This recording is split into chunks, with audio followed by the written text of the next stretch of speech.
Mon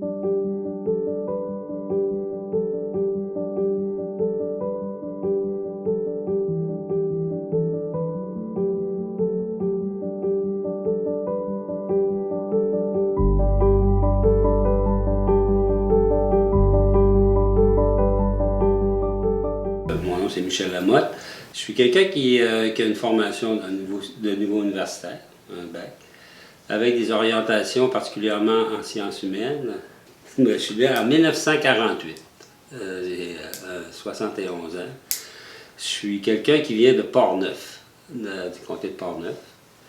Puis, quand je suis né, moi, j'habitais Les Écureuils. Les Écureuils, qui est maintenant Donnacona. Je suis fils de fermier, agriculteur. J'ai été élevé dans une ferme laitière avec un père entrepreneur qui avait mis en place une laiterie. Mon père a dû vendre, suite à des difficultés avec ses yeux, est obligé de vendre la laiterie pour commencer, puis par la suite louer le fond de terre qui nous appartient encore. Le fait qu'il s'est emmené à Duberger. On se retrouve à ce moment-là en 1967.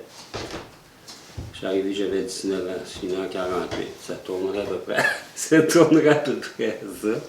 Quand vous êtes déménagé des Écureuils vers Québec, vous êtes allé où exactement? On est descendu directement dans le parc Gros. Mon père avait loué, dans le temps, je ne sais plus, c'était 326, mon souvenir est bon, 326 Archambault, en face de où je demeure présentement, moi. Comment tu t'es senti, toi, quand tu es arrivé ici? Dépaysé? Ben, disons que moi, quand je suis arrivé à Duberger, l'image que j'avais, c'est que c'était un petit village, parce qu'il y avait une vie quand même à Duberger intéressante. C'était beaucoup d'entraide. Puis ça ressemblait à ce que j'ai vécu aux Écureuils, mais en micro. Puis ce que j'ai vécu à Duberger, bien, je suis rentré avec un premier maire, habitait là chez nous, M. Powell. Première chose que j'ai faite avec eux autres et mon père, c'était quand on se promène avec les cannes là, pour ramasser des sous. Comment on appelle ça? La guignolée. La guignolée. OK. Et là, c'est un phénomène qui, à Duberger, était très présent. Et on créait les équipes, tout ça. Ça a fait comme une transit très simple, là. Ça a glissé. Ça t'ouvrait pas? Oui, puis j'étais content d'habiter Duberger parce que, bon, le peu d'histoire que j'en avais, c'est que je savais que on était à la fois une population de double nature. Il y avait beaucoup d'ouvriers, particulièrement, puis il y avait aussi des professionnels. Donc, tu sais, je vivais dans une citoyenneté qui ressemblait à ça comme démocratie. Parce que Duberger, c'est un peu ça, hein? Ça a été le boom qui a fait qu'il y a beaucoup de monde qui sont retrouvés suite à la guerre en venant travailler au Québec. Mais là, on n'avait plus de place. Fait qu'ils ont piloté Vanier puis Québec-Ouest. Ça a comme grandi comme ça. Mais principalement, les gens venaient de Saint-Sauveur, Saint-Malo. C'était comme un déplacement. On aurait dit qu'il y a eu comme un mouvement dans cette population-là. Puis la formule coopérative était aidante à cette fin-là. Dans quel sens? Ben, finalement, au niveau d'abord d'adhésion, il faut quand même avoir un peu de sous pour le faire. Au niveau des échanges, là, je veux dire, c'était pas le contracteur qui rentrait puis faisait la chose. Là. Souvent, c'était l'ami qui était électricien ou qui venait aider. Ça a souvent été des choses comme ça que moi j'ai vues, en tout cas, de mes yeux vus. Là. Au fond, ça prédispose. Tu pouvais habiter ta maison longtemps avant qu'elle soit finie, c'est ça que je veux dire. OK. Donc, c'était une entraide entre les gens. Oui, il y avait ils faisaient 2-3 maisons, c'était l'électricité une semaine, puis ça dépendait des gars, là, comment ils étaient disponibles. Mais toi, tu étudiais donc, tu demeurais à Duberger, oui. Mais tu étudiais à Québec. Oui. J'étais un petit peu l'enfant rebelle. Je suis rentré au cégep. Et dans les cégeps, il y en a, je pense, il y a Lévis-Lauzon, il y a Québec, Limoilou. Je les ai quasiment tout fait. C'est ça que je voulais vous dire. C'est que j'étais le genre de personne qui aimait faire autre chose que de simplement étudier. Alors, j'ai commencé ma formation au cégep de Sainte-Foy. J'ai été là pendant 2 sessions. Il y a eu dans l'histoire, à un moment donné, vous le savez, le débat de la langue.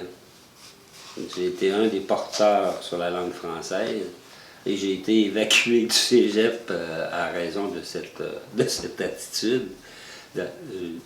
J'ai participé à des manifestations. J'allais dans les écoles pour informer puis faire valoir notre langue, puis on faisait des marches, puis finalement le cégep m'avait trouvé que là, j'étais trop méchant. Devinez quel autre cégep m'a acquis? Cégep Limoilou. OK.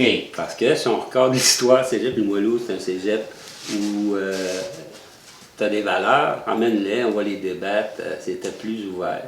C'était aussi identifié comme un cégep de gauche. Tu as parlé tantôt de l'engagement, de l'entraide.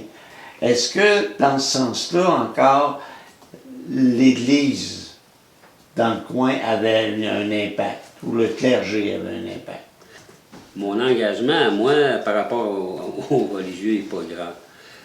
Mais mon engagement par rapport à Duberger est important. Selon moi, j'ai livré des choses là, sans me prendre pour un autre. J'ai travaillé beaucoup avec les cafés rencontres des jeunes. C'est quoi les cafés rencontres? C'était des moments où les jeunes d'entre 12 et 17 se rencontraient, échangeaient. Ça n'a pas été une bonne formule. Et la formule qui a suivi, sur laquelle moi je me suis engagé, c'est la Maison des Jeunes.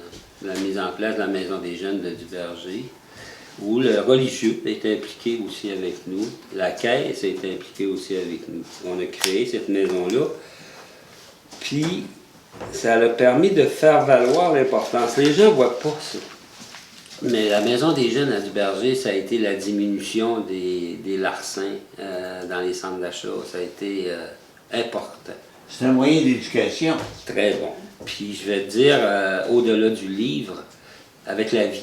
Tu sais, on dit, éduquer, former quelqu'un, souvent, là, c'est de le prendre dans ce qu'il est, où est-ce qu'il est, sans le juger. Puis ça, moi, la Maison des Jeunes permettait de faire ça.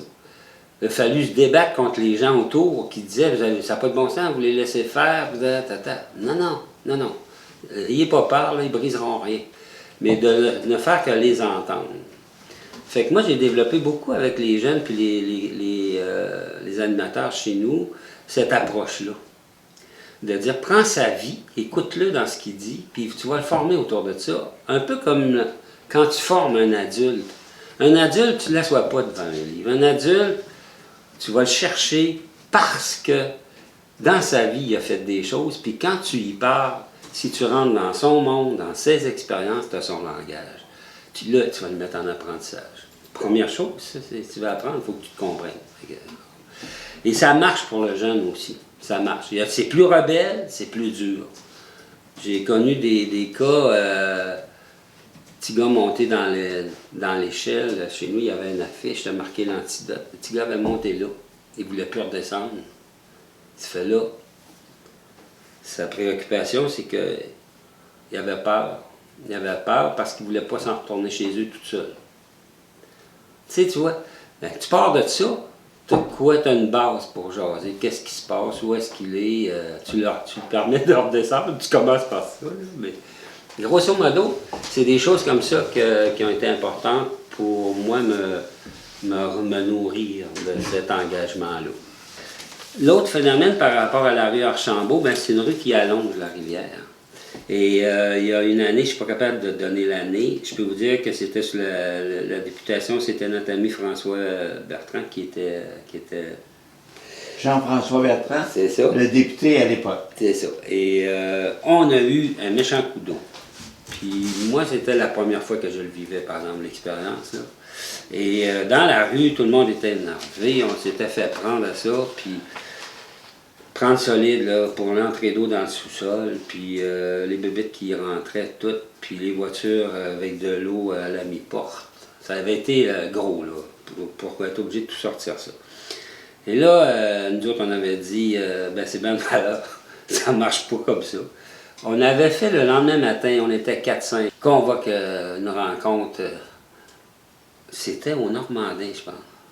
Puis on s'était dit, On va aller les amener sur place, puis ils vont prendre des photos. Là. Avec une radio, on voulait faire de la photo. C'était pas pire, mais c'est la seule qui a répondu, c'est la radio.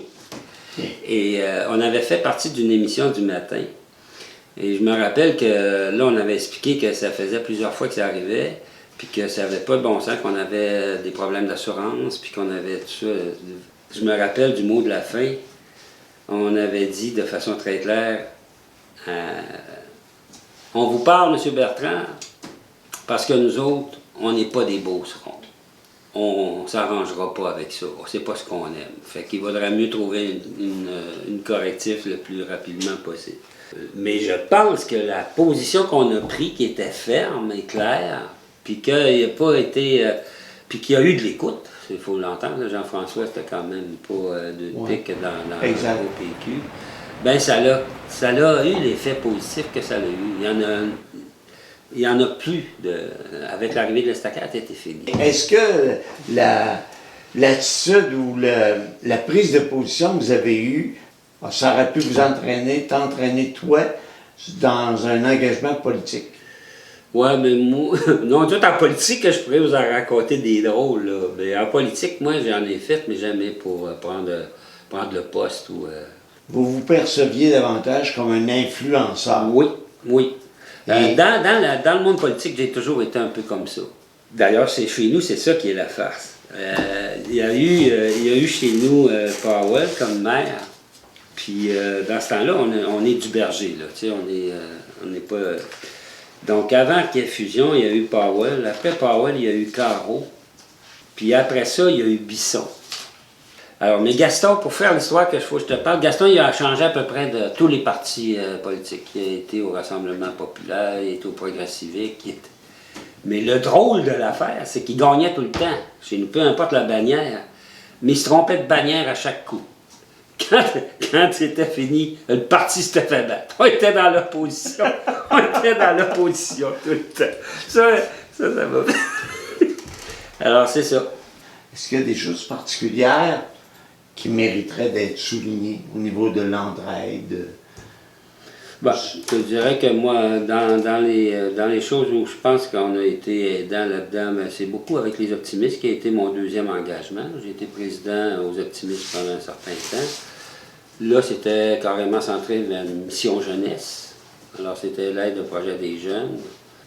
Si les choses étaient à refaire, est-ce que tu reviendrais à Duberger? Oui. Oui, je vais vous dire que moi, je reviendrai à Duberger, puis je reviendrai à des microcellules aussi, à de la proximité. Et ce que je déplore maintenant, c'est qu'on est grand, on est gros, mais on n'est rien. C'est que c'est difficile d'avoir un effet, ou d'avoir une entente ou une écoute. Je pense que dans les faits, si tu veux être capable de faire quelque chose, il faut que tu reviennes à des choses qui sont gérables. L'ordinateur, il t'a donné des chiffres, il est capable de faire des calculs rapides, il t'a amené vers des grosses affaires. Mais en même temps, il faudrait revenir et dire, qu'est-ce que ça sonne, la cloche, là? Hein, c'est là. Puis c'est tout petit, ça. Moi, je pense qu'il y aurait une vie à recréer dans des petites cellules qui seraient beaucoup plus appréciées par les gens, puis qui entraîneraient aussi de l'engagement parce qu'ils sentiraient une possibilité d'entendre, d'écoute, d'intervention. On a beaucoup apprécié d'échanger avec toi, Michel. On voulait faire percevoir par les gens ton côté influenceur, dynamique, qui est prêt à s'embarquer et à s'engager, et qui s'est engagé.